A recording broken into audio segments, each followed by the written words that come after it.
Hello everyone, welcome to Abhipedia, powered by Abhimanyu IAS. My name is Rohit Mita. तो students, how is you all? कैसे हैं सब लोग? कैसे हैं सब लोग?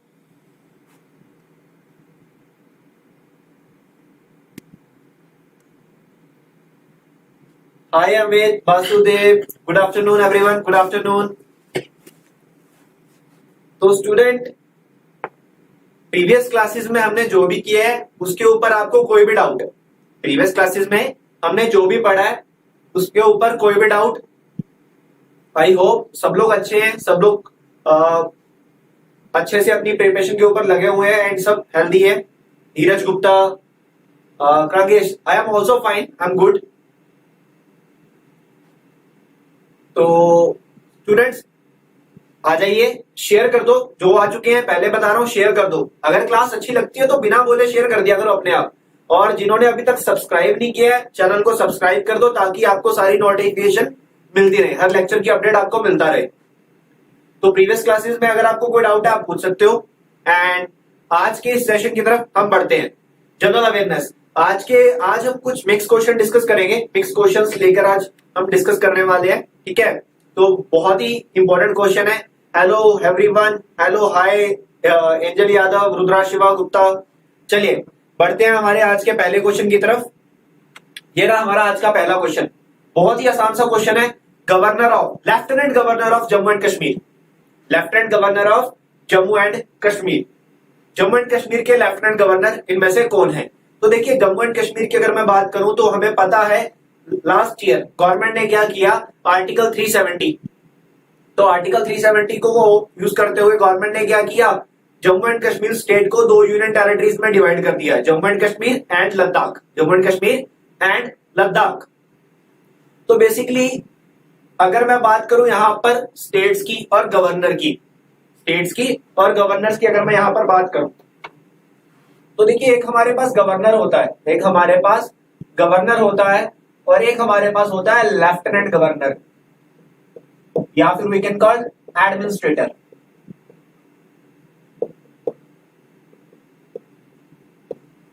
तो देखिए यहां पर क्या डिफरेंस क्या है, बेसिकली यहां पर बेसिकली डिफरेंस क्या है। जो गवर्नर होता है that is under the article 153, article 153 governor यहां पर अपॉइंट किया जाता है। उसके पास जो भी पावर्स होती है स्टेट के अंदर गवर्नर काम करता है अंडर द आर्टिकल 153, ध्यान में रखना।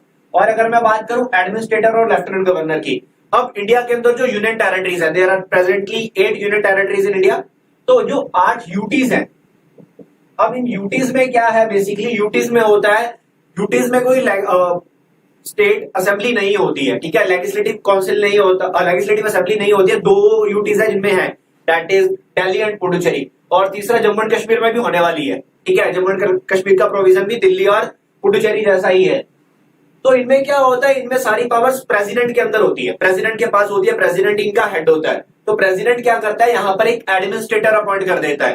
बट 3 यूटीज हमारे पास ऐसी हैं जिनके अंदर जो एडमिनिस्ट्रेटर है वो एज ए लेफ्टिनेंट गवर्नर होता है। वो यूटीज कौन कौन सी है, लेफ्टिनेंट गवर्नर कहां पे है? दिल्ली, पुडुचेरी, सॉरी 4 है, दिल्ली, पुडुचेरी, अंडमान निकोबार एंड जम्मू एंड कश्मीर। तो 4 यूटीज हो गई हमारे पास, जिनमें क्या है, लेफ्टिनेंट गवर्नर। अब बेसिकली क्या होता है, लेफ्टिनेंट गवर्नर जो होता है ये डेप्यूटी पोस्ट होती है, it is a deputy post, एक डेप्यूटी होता है गवर्नर से। क्लियर? तो यहां पर मेरे पास आंसर आ रहे हैं, सब लोग बोल रहे हैं जीसी मुर्मू, जीसी मुर्मू। जी हाँ, बिल्कुल सही, Girish Chandra Murmu, Girish Chandra Murmu, he is the present lieutenant governor of Jammu and Kashmir union territory. And अगर मैं लद्दाख की बात करना चाहूं, वो भी ऑप्शन में है, लद्दाख के है आर के माथुर, राधा कृष्णा माथुर। लद्दाख के कौन है? राधा कृष्णा माथुर, राधा कृष्णा माथुर। तो बेसिकली यहां पर मैं आपको एक और चीज बताना चाहता हूं, जो हमारे गवर्नर और लेफ्टिनेंट गवर्नर होते हैं, बेसिकली हमने देखा कि जो लेफ्टिनेंट गवर्नर होते हैं वो डेप्यूटी होते हैं। बट 2017 में सुप्रीम कोर्ट के अंदर एक केस था, 2017 में सुप्रीम कोर्ट के अंदर एक केस था।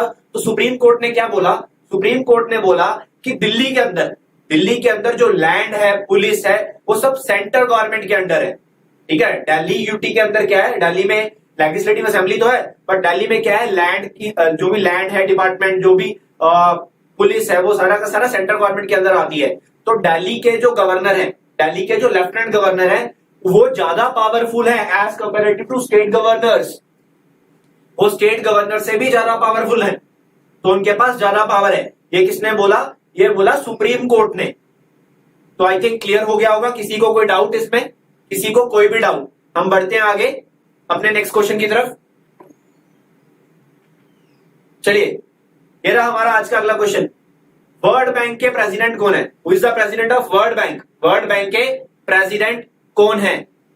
जल्दी से आंसर करिए। World bank, world bank.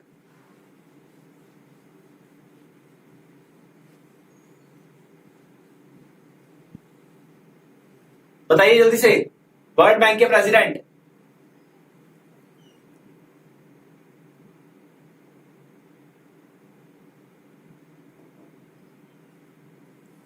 देखिए, वर्ल्ड बैंक की अगर मैं बात करूं, वर्ल्ड बैंक की अगर मैं बात करूं,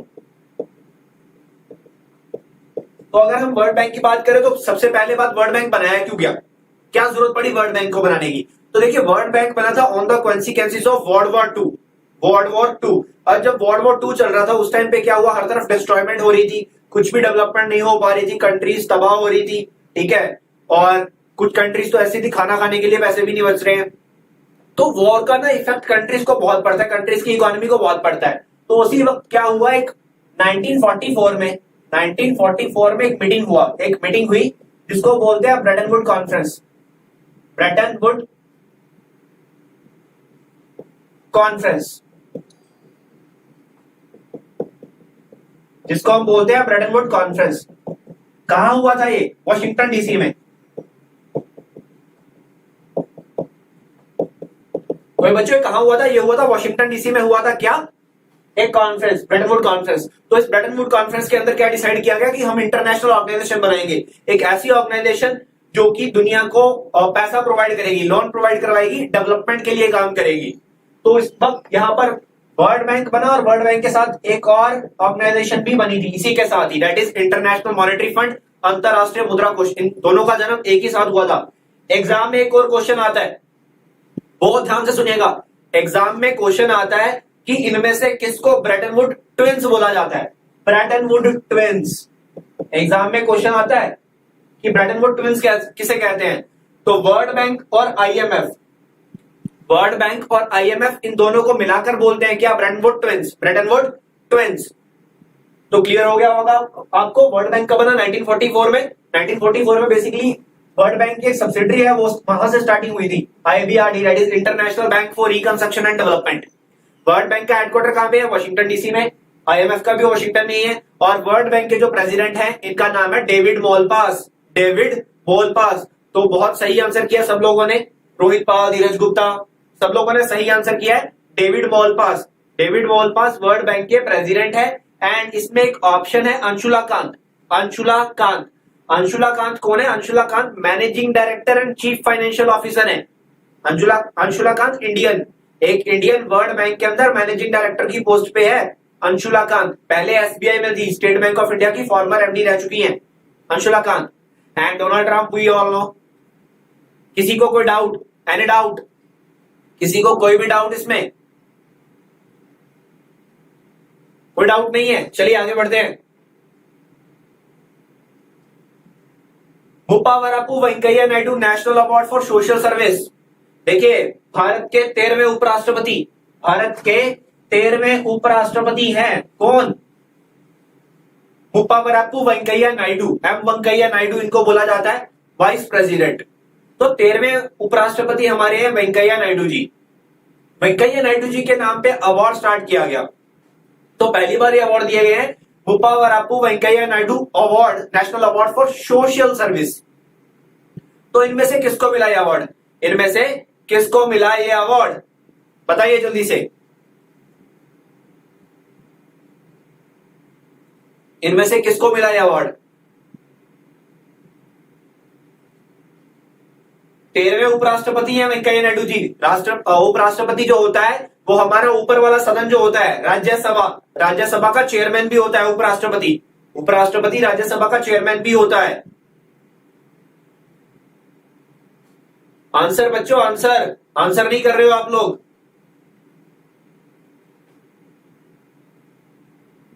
सब लोग बोलो, सब लोग बोलो। अगर नहीं आता किसी को, अगर किसी को डाउट है तो स्किप लिख दिया करो, बट बोलो, स्किप लिख दो, स्किप टाइप कर दो कि हमें नहीं आता। बट अपनी प्रेजेंस दिखाओ, अपनी प्रेजेंस आपको हर जगह शो करनी पड़ती है कि हम हैं, तो मुझे बताओ कि आप हो, तभी मेरे अंदर एनर्जी बढ़ेगी। अगर आप लोग मुझे रिस्पॉन्स दोगे तो। चलिए, वेरी गुड, स्किप बोल दिया, कोई बात नहीं है। तो देखिए, ये अवार्ड मिला, एक सोशल वर्कर है हमारे पास, डॉक्टर कुट्टा मुनिरत्नम। डॉक्टर कुट्टा मुनिरत्नम, इनको ये अवार्ड दिया गया Muppavarapu Venkaiah Naidu national award for social service. Clear? कोई बात नहीं मनोज जी, लेट हो गए, कोई बात नहीं। क्लियर? तो डॉक्टर कुट्टा मुनिरत्नम ये एक सोशल वर्कर है, इनको ये अवार्ड दिया गया। चलिए, अगला question, Ashfaq Ullah Khan zoological garden किस राज्य के अंदर बनाया जा रहा है? कौन से राज्य ने, इनमें से किस राज्य ने 234 करोड़ रुपए का प्रस्ताव रखा है कि हम 234 करोड़ रुपए यहां पर खर्च करने वाले हैं एक अशफाक उल्लाह खान जूलॉजिकल गार्डन बनाने के लिए। अशफाक उल्लाह खान एक फ्रीडम फाइटर थे। धीरज गुप्ता, कल का क्लास नहीं हुआ था। धीरज गुप्ता जी, ट्यूसडे को क्लास नहीं होती है। रंदनी जी, गुड इवनिंग। अशफाक उल्लाह खान, बताइए, जूलॉजिकल गार्डन किस राज्य ने अप्रूव किया? 234 करोड़ रुपए खर्च होने वाले इसके ऊपर। ये एक फ्रीडम फाइटर थे, इनके नाम पे बनाया जा रहा है एक जूलॉजिकल गार्डन।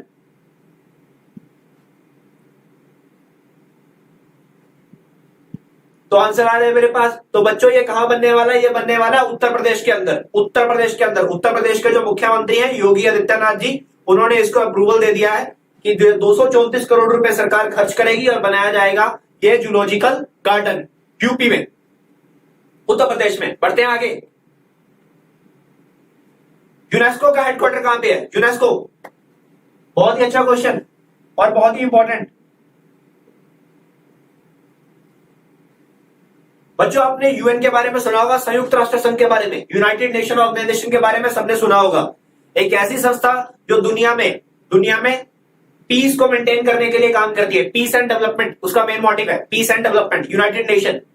तो यूनाइटेड नेशन का ही एक पार्ट है UNESCO, that is united nation educational scientific and cultural organisation. United nation educational scientific and cultural organisation. UNESCO की अगर मैं बात करूं तो यूनेस्को बना था 1946 में।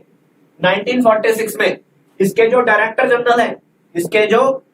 जनरल है उनका नाम है ऑड्रे अजोले।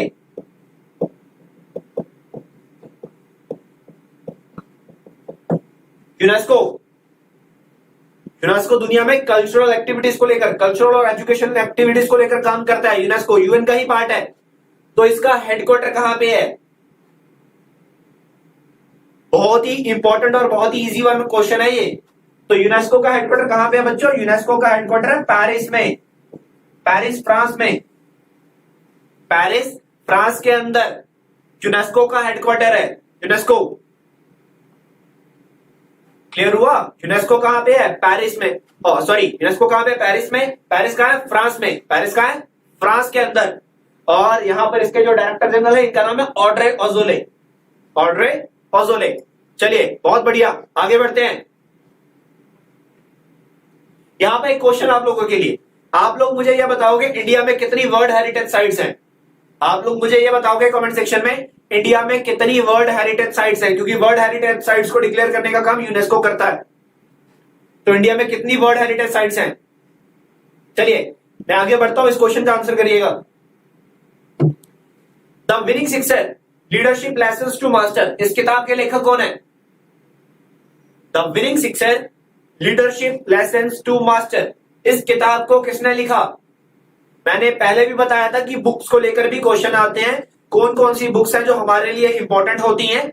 वो कौन कौन सी बुक्स हैं? ऐसी बुक्स जो किसी फेमस राइटर ने लिखी हो, ऐसी बुक्स जिसको कोई अवार्ड मिला हो, या फिर ऐसी बुक्स जो किसी फेमस पर्सनालिटी ने लिखी हो, या फिर ऐसी बुक्स जो किसी फेमस पर्सनालिटी के ऊपर लिखी गई हो, या फिर ऐसी बुक जो किसी फेमस पर्सनालिटी ने लॉन्च करी हो। तो ये जो किताब है एक बहुत ही अच्छे क्रिकेटर एंड कोच ने लिखी है, हिंट दे दिया मैंने, द विनिंग सिक्सर। तो बताइए जल्दी से बच्चों, इस किताब को किसने लिखा?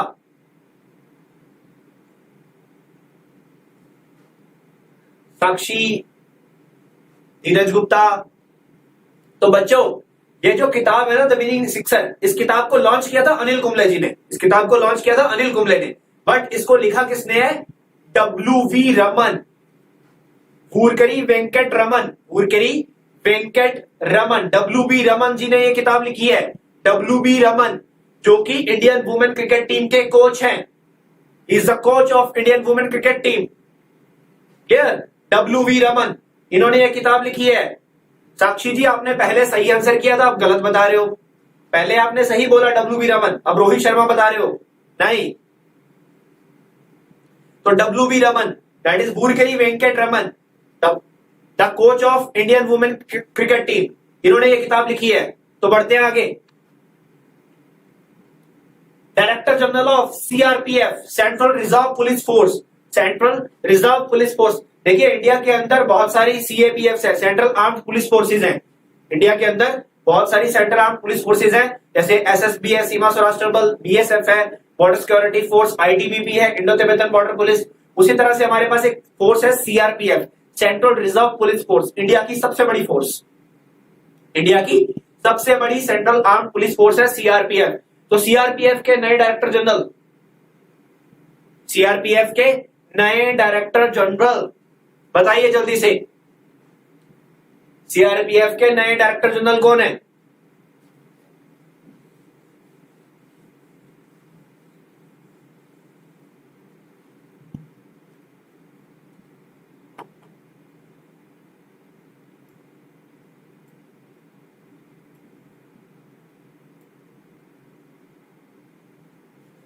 आई अगेन सेड, जो लोग आंसर कर रहे हैं शेयर कर दो बच्चों, शेयर कर दिया करो अपने आप।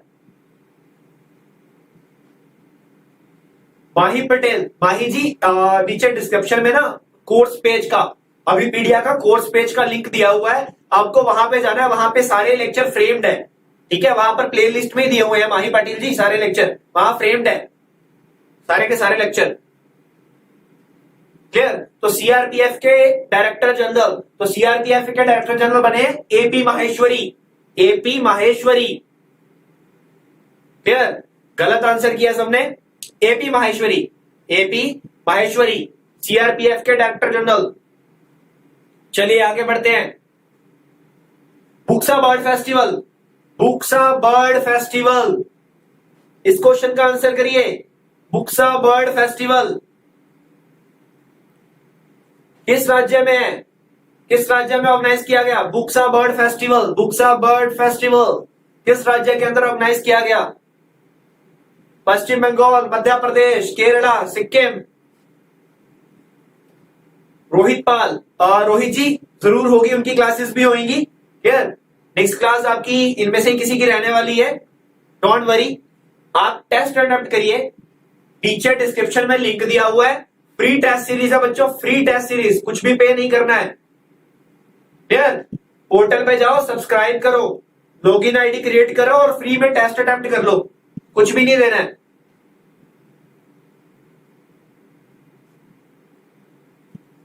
क्लियर? चलिए आंसर आ रहे हैं मेरे पास। तो बच्चों बुक्सा बर्ड फेस्टिवल ऑर्गेनाइज होता है वेस्ट बंगाल में, वेस्ट बंगाल, पश्चिम बंगाल के अंदर। पश्चिम बंगाल में सरकार किसकी है? ममता बनर्जी। और पश्चिम बंगाल के जो गवर्नर, ये नोट कर लीजिएगा, बहुत इंपॉर्टेंट है, पश्चिम बंगाल के गवर्नर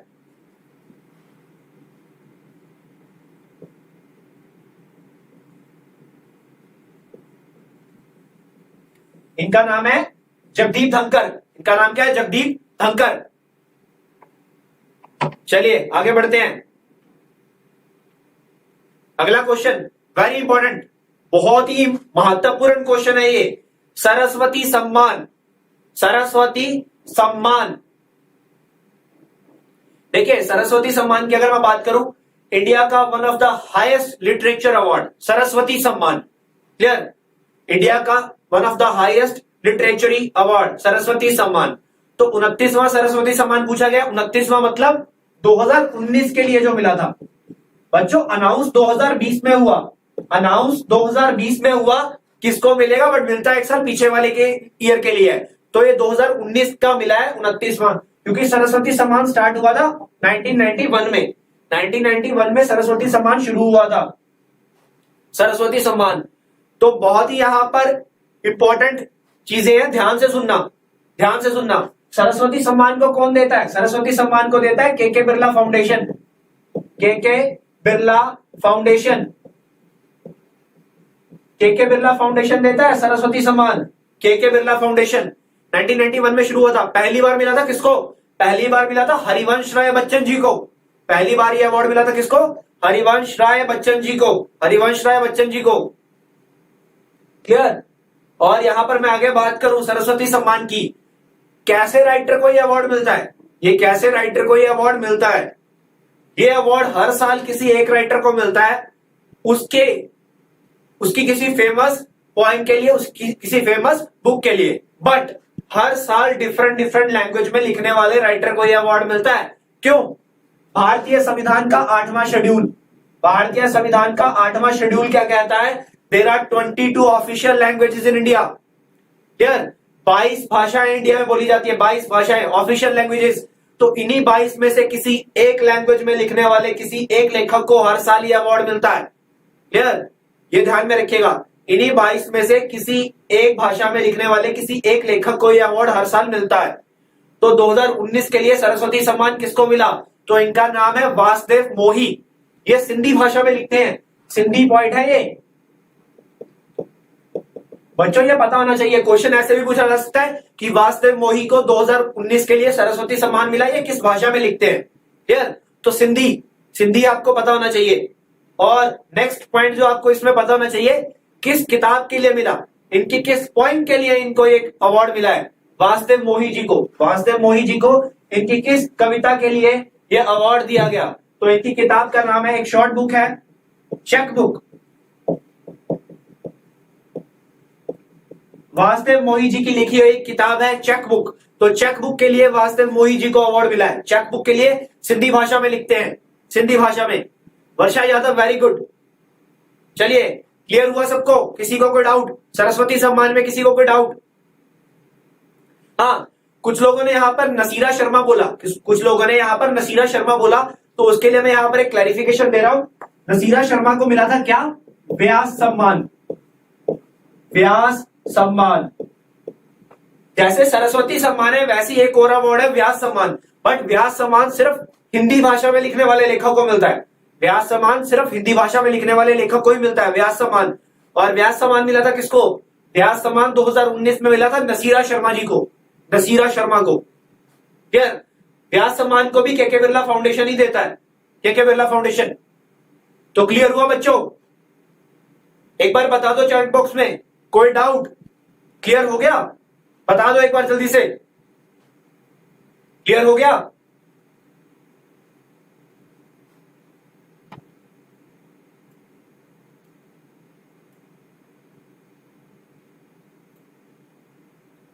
चलिए आगे बढ़ते हैं।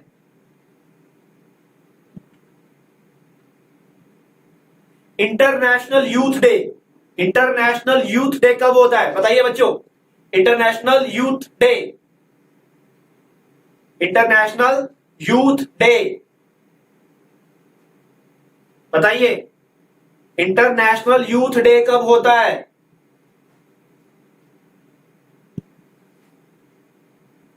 इंटरनेशनल यूथ डे कब होता है? अंतरराष्ट्रीय युवा दिवस। बच्चों कंफ्यूजन आएगी एक, क्यों? एक नेशनल यूथ डे भी होता है, एक इंटरनेशनल यूथ डे होता है, तो कंफ्यूज मत होना, कंफ्यूज मत होना। Clear?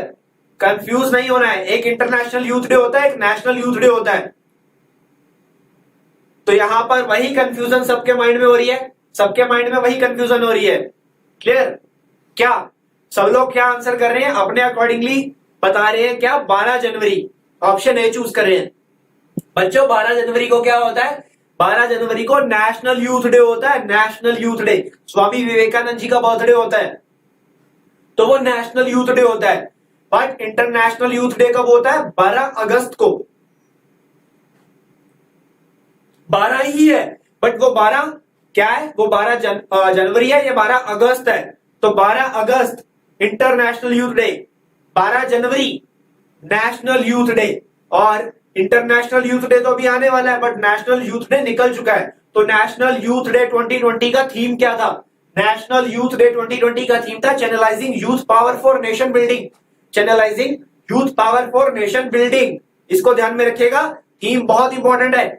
National youth day the birth anniversary of Swami Vivekananda 12 जनवरी और इंटरनेशनल यूथ डे 12 अगस्त। क्लियर? बढ़े आगे, चलिए आगे बढ़ते हैं। कृष्णापट्टनम पोर्ट, कृष्णापट्टनम पोर्ट किस राज्य में है? कृष्णापट्टनम पोर्ट, कृष्णापट्टनम बंदरगाह कहां पे है, किस राज्य के अंदर स्थित है? बच्चों ये क्वेश्चन बहुत इंपॉर्टेंट हो जाता है। क्यों इंपॉर्टेंट, क्यों आया ये क्वेश्चन, क्यों पूछा गया? ये क्वेश्चन क्यों पूछा गया? क्योंकि हमारे पास एक कंपनी है, इंडिया की बहुत बड़ी port company, Adani ports. Adani ports, सबने नाम सुना होगा अदानी पोर्ट्स का। तो अदानी पोर्ट्स ग्रुप ने क्या किया? अदानी पोर्ट्स ग्रुप ने अनाउंस कर दिया क्या? वो 75% हिस्सेदारी, 75% स्टेक परचेज कर रहे हैं किसके अंदर? कृष्णापट्टनम पोर्ट के अंदर। तो इसलिए यह इंपॉर्टेंट हो जाता है। तो बताइए कृष्णापट्टनम पोर्ट किस राज्य के अंदर है? Krishnapatnam port, Krishnapatnam port. Answer Krishnapatnam port. तो बच्चों कृष्णापट्टनम पोर्ट कहां पे है? कृष्णापट्टनम पोर्ट है आंध्र प्रदेश के अंदर, आंध्र प्रदेश के अंदर। जिन लोगों ने आंध्र प्रदेश बोला उनका आंसर बिल्कुल सही है। ठीक है, मोस्टली कंफ्यूजन हो रहा है यहां पर आप लोगों को आंध्र प्रदेश और कर्नाटक के बीच में, बट ये आंध्र प्रदेश में है कृष्णापट्टनम पोर्ट। चलिए आगे बढ़ते हैं। रिजर्व बैंक ऑफ इंडिया, भारतीय रिजर्व बैंक ने एक मोबाइल एप्लीकेशन लॉन्च करा। आरबीआई ने एक मोबाइल एप्लीकेशन लॉन्च करा है जो भी विजुअली इंपेयर्ड पीपल्स, जिनको कम दिखाई देता है, ठीक है, ब्लाइंड और विजुअली इंपेयर्ड पीपल, उनके लिए एक मोबाइल एप्लीकेशन चलाया है। तो उस एप्लीकेशन का नाम क्या है बताइए जल्दी से। देखिए ये एप्लीकेशन किसके लिए आरबीआई ने लॉन्च करी है? ये एप्लीकेशन क्या करती है? जो विजुअली इंपेयर्ड पीपल होते हैं, ठीक है, वो नोट को देख तो सकते नहीं कि कितने रुपए करेंसी का नोट है, तो उनके लिए एक मोबाइल एप्लीकेशन चलाया है। वो मोबाइल एप्लीकेशन को अपने फोन में इंस्टॉल करेंगे। जब इस ऐप को ओपन करेंगे अपने कैमरा के सामने, वो नोट की करेंसी को करेंगे, करेंसी नोट को करेंगे, तो ये बोलकर करेंसी नोट का डिनोमिनेशन बताएगा। ये ऐप ऐसी है, ये बोलकर बता देगी ये 500 का नोट है, ये 2000 का नोट है। बस दो ही भाषा में काम करती है, इंग्लिश और हिंदी में। दो ही भाषा में है, ये दो ही भाषा में बताती है, इंग्लिश और हिंदी में। बट इस ऐप का एक लैक भी है, इस ऐप का एक नुकसान भी है, ये नकली नोट की पहचान नहीं करती है। अगर आप नकली नोट भी इसके सामने कर दोगे तब भी बता देगी, ये तब भी बता देगी 2000 का नोट है, 500 का नोट है। ये नहीं बताती कि नोट नकली है या असली है। तो सब लोगों ने बिल्कुल सही आंसर किया है, MANI. MANI, MANI app RBI ने लॉन्च किया। MANI, MANI app. मनी का फुल फॉर्म क्या है? Mobile, mobile aided note identifier. ये क्या है बच्चों? MANI app, mobile aided not identifier, mobile aided not identifier. Mahi Patel ji, class को स्टार्ट हुए काफी टाइम हो गया है, बट सारे लेक्चर जो भी अभी तक हुए आपको मिल जाएगा नीचे डिस्क्रिप्शन में, कोर्स पेज का लिंक गिवन है, वहां पर जितने भी लेक्चर अब तक हुए हैं सारे शेड्यूल मिल जाएंगे आपको। Note money aided, clear? Vinod Das ji, आपका फुल फॉर्म यहां पर गलत है, it's mobile aided not identifier, mobile aided not identifier. Reserve bank of India के बारे में कुछ बातें बता रहा हूं आपको, ध्यान से सुनना। आरबीआई कब बना? रिजर्व बैंक ऑफ इंडिया कब बना? रिजर्व बैंक ऑफ इंडिया बना था 1 अप्रैल 1935, 1 अप्रैल 1935, सॉरी 1 अप्रैल 1935 को बना था क्या? आरबीआई। बट किसके अंदर? Under the RBI act, under the RBI act 1934। But RBI जब बना था 1935 में, आरबीआई एक प्राइवेट बैंक था, आरबीआई एक प्राइवेट बैंक था, बट अब तो आरबीआई क्या है, गवर्नमेंट का बैंक है। तो आरबीआई का राष्ट्रीयकरण कब हुआ? तो आरबीआई का राष्ट्रीयकरण हुआ था 1 जनवरी 1949 को। एक बहुत ही इंपॉर्टेंट क्वेश्चन जो पेपर में पूछा जाता है, क्लियर। यहां पर विनेथा ने बताया हेडक्वार्टर, तो हेडक्वार्टर को लेकर एक बहुत ही इंपॉर्टेंट क्वेश्चन यहां पे पेपर में पूछा जाता है। वो क्वेश्चन क्या है? क्वेश्चन हेडक्वार्टर का ही है, बट कैसे? क्वेश्चन ऐसे है कि आरबीआई जब बना 1935 में, तब उसका हेडक्वार्टर कहां था? तो आरबीआई जब बना था तब उसका हेडक्वार्टर कोलकाता में था, बट आरबीआई बनने के 2 साल के अंदर ही आरबीआई का हेडक्वार्टर मुंबई में शिफ्ट कर दिया गया था। तो that's a very important question. हमें यह पता रहता है कि आरबीआई का हेडक्वार्टर आज मुंबई में है, बट हमें यह नहीं पता होता पहले कहां पे था। तो पहले कोलकाता में था, 1935 में कोलकाता में था, 1937 में मुंबई में शिफ्ट कर दिया गया। क्लियर? तो इस चीज को ध्यान में रखना, इट्स वेरी इंपॉर्टेंट क्वेश्चन, बहुत बार पूछा जाता है ये। क्लियर? कुछ और इंपॉर्टेंट क्वेश्चंस की अगर मैं बात करूं, आरबीआई का लोगो देखा होगा आपने आरबीआई का लोगो देखा होगा,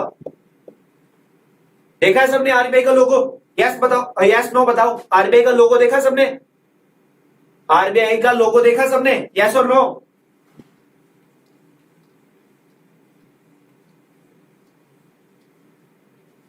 आरबीआई का लोगो देखा सबने? Reserve bank of India. बच्चों आरबीआई का जो लोगो होता है ना, इसके अंदर एक ट्री होता है, क्लियर, और एक एनिमल है। तो क्वेश्चन यहां से आता है कि ये ट्री कौन सा है, ये एनिमल कौन सा है। क्लियर? ये क्वेश्चन भी पूछा जाता है कि ये ट्री कौन सा है और ये एनिमल कौन सा है। क्लियर? तो बच्चों मैं बता दूं, जो एनिमल होता है ये होता है टाइगर, ये होता है tiger, royal Bengal tiger, royal Bengal tiger, royal Bengal tiger. RBI का जो लोगो होता है, जिन लोगों ने नहीं देख रखा मैं उनको बता दूं, आरबीआई के लोगो के अंदर आगे एक एनिमल है, पीछे एक पेड़ बना होता है, ठीक है, और वो एनिमल कौन सा है? वो एनिमल है tiger, royal Bengal tiger, royal Bengal tiger. और जो ट्री है, ट्री कौन सा है? पाम ट्री, ताड़ का वृक्ष, ताड़ का वृक्ष, पाम ट्री। क्लियर? क्लियर हुआ बच्चों? पीपल ट्री नहीं होता है, लॉइन नहीं होता विनोदास जी, it's a royal Bengal tiger and it's a palm tree. I think clear हो गया होगा सबको। चलो बच्चों एक बार कमेंट सेक्शन में बता दो आरबीआई के गवर्नर, एक बार कमेंट सेक्शन में जल्दी से बता दो आरबीआई के गवर्नर कौन है। हम आगे बढ़ते हैं। आरबीआई के गवर्नर कौन है? आरबीआई के गवर्नर कौन है, जल्दी से बता दो। Who is the present RBI governor? बताइए।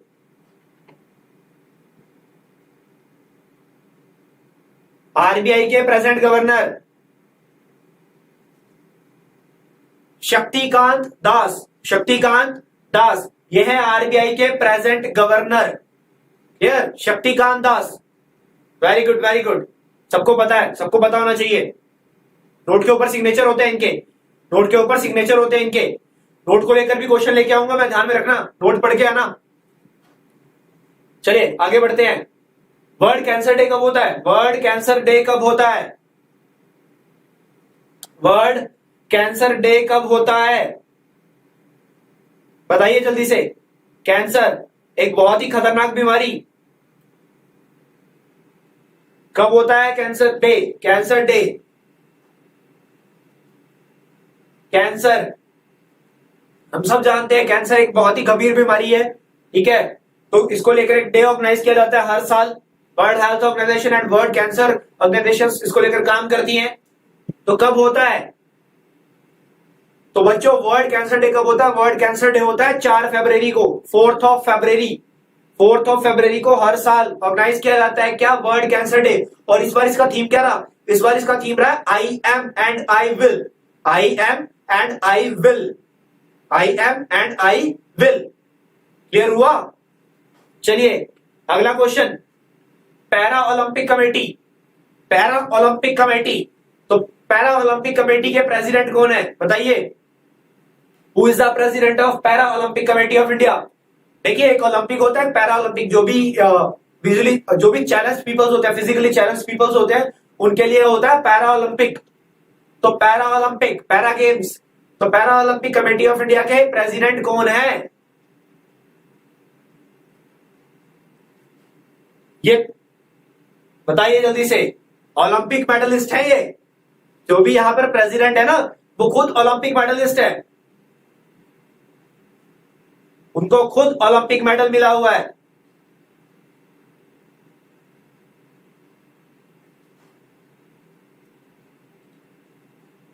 कवर स्वैग बोल रहे हैं अर्जुन मुंडा। कवर स्वैग जी, अर्जुन मुंडा जी की अगर मैं बात करूं, अर्जुन मुंडा के बारे में बता देता हूं। अर्जुन मुंडा कौन है? एक ऑप्शन में आपका निगलेक्ट कर रहा हूं। अर्जुन मुंडा कौन है? इस क्वेश्चन का आंसर अर्जुन मुंडा नहीं है। अर्जुन मुंडा है कौन? अर्जुन मुंडा हमारे ट्राइबल अफेयर्स के मिनिस्टर हैं। अर्जुन मुंडा इंडिया के ट्राइबल अफेयर्स के मिनिस्टर हैं। उसके अलावा archery association of India, archery association of India के प्रेसिडेंट हैं अर्जुन मुंडा। तो ये और कोई नहीं, ये इंडिया की पहली ओलंपिक, पैरा ओलंपिक मेडलिस्ट है। इनका नाम है दीपा मलिक। तो बच्चों, para Olympic committee of India का प्रेसिडेंट कौन बना? दीपा मलिक। दीपा मलिक, इन्होंने रिटायरमेंट ले लिया है, अब ये गेम नहीं खेलेंगी। क्लियर? क्योंकि para Olympic committee of India का ऑफिशियल एक लॉ है कि जो भी यहां पर इसकी पोस्ट पे होगा, जो भी प्रेसिडेंट होगा, जो भी मेंबर होगा, वो गेम नहीं खेल सकता, वो गेम नहीं खेल सकता। तो दीपा मलिक ने क्या किया? दीपा मलिक ने स्पोर्ट्स से ले लिया रिटायरमेंट। इन्होंने अपना रिटायरमेंट अनाउंस कर दिया और बेसिकली अब ये प्रेसिडेंट की कुर्सी पे बैठ गई हैं दीपा मलिक। सबको पता होगा इनके बारे में, Deepa Malik. Any doubt? Any doubt? Clear? चलिए आगे बढ़ते हैं हम। हमारा आज का आखिरी क्वेश्चन, बहुत ही important and last question. Clear? बहुत ही महत्वपूर्ण क्वेश्चन है ये। National science day, national science day का थीम क्या था?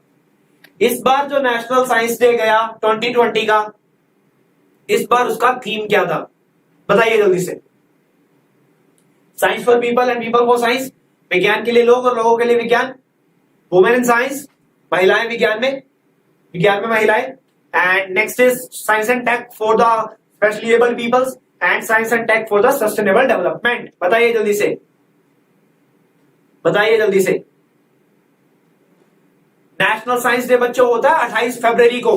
28 फरवरी को नेशनल साइंस डे ऑर्गेनाइज करते हैं। ठीक है? रमन इफेक्ट आया था इस दिन, ये इसलिए करते हैं क्योंकि ये रमन इफेक्ट आया था 1928 में इस दिन, रमन इफेक्ट। एंड 1930 में सीवी रमन को मिला था क्या? Nobel prize. सीवी रमन को मिल गया था क्या? नोबेल प्राइज 1930 में। तो यहां पर आंसर कोई बी बोल रहा है, कोई डी बोल रहा है, ठीक है, कोई ए बोल रहा है।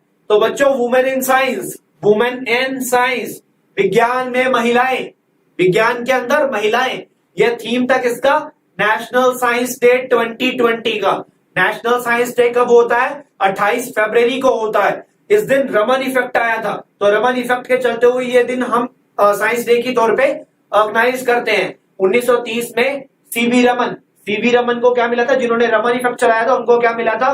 नोबेल प्राइज मिला था। तो बच्चों, ये था हमारा आज का आखिरी क्वेश्चन, ये था हमारा आज का आखिरी क्वेश्चन। डाउट पूछिए, अपने डाउट पूछिए, जो भी किसी को कोई डाउट है। क्लियर? आ जाओ जल्दी से, डाउट पूछो अगर किसी को कोई डाउट है तो। क्लियर? डाउट? कोमल कुमारी, आंसर बताती हो आप, मुझे अप्रिशिएट नहीं करते हो। कोमल, सॉरी फॉर दैट, पढ़ाने में इतना हो जाता है कि कई बार ध्यान नहीं जाता है। कोई बात नहीं, नेक्स्ट टाइम पक्का, नेक्स्ट टाइम पक्का। बस सबसे पहले आके आंसर करना शुरू कर देना। Clear? Which states has English official language, sir? Krangesh ji, Tripura, Arunachal Pradesh, Meghalaya, Mizoram. Clear? ये ऐसी स्टेट्स हैं जिनके अंदर इंग्लिश ऑफिशियल लैंग्वेज है। MD Diksha ji, 4 PM Delhi, 4 PM Delhi, DRDO का क्लास 4 PM डेली है। उसके अलावा जो अलग से क्लासेस होती हैं, ठीक है, वो आपको मिल जाएगा चैनल के ऊपर नोटिफिकेशन। इसके अलावा करंट अफेयर्स की अलग से क्लासेस भी होती हैं, ठीक है, एमसीक्यूज में नहीं होती है, पढ़ाया जाता है, तो वो क्लासेस का अपडेट आपको मिल जाएगा, वो कब भी होंगी। Vinod Das ji, sure, we will provide soon. Other classes schedule भी आपको प्रोवाइड कर दिया रहेगा। Raj Chauhan, DRDO date, DRDO का डेट अभी कोई अनाउंस नहीं है राज चौहान जी। बेसिकली जब तक कोविड-19 की सिचुएशन कंट्रोल नहीं हो जाती तब तक नहीं होने वाला, क्लियर, तब तक एग्जाम नहीं होने वाला। जी हाँ, नागालैंड का भी है, सॉरी आई स्किप, नागालैंड की भी इंग्लिश है। देखो बच्चों, कुछ स्टेट ऐसी भी हैं, कुछ स्टेट ऐसी भी हैं, ठीक है, कुछ स्टेट ऐसी भी है जिनके अंदर सिर्फ इंग्लिश ऑफिशियल लैंग्वेज नहीं है, और भी है, जैसे कि त्रिपुरा। अब त्रिपुरा के अंदर तो बंगाली भी ऑफिशियल है, ठीक है, इंग्लिश भी है। तो कुछ स्टेट ऐसी भी है जिनके अंदर एक से ज्यादा ऑफिशियल लैंग्वेज भी है। और कोई डाउट किसी को? क्लियर? और कोई डाउट किसी को? किसी को कोई डाउट? तो आई थिंक ऑल क्लियर। चलिए, it's all for today. Thank you so much, have a nice day, stay safe, stay home.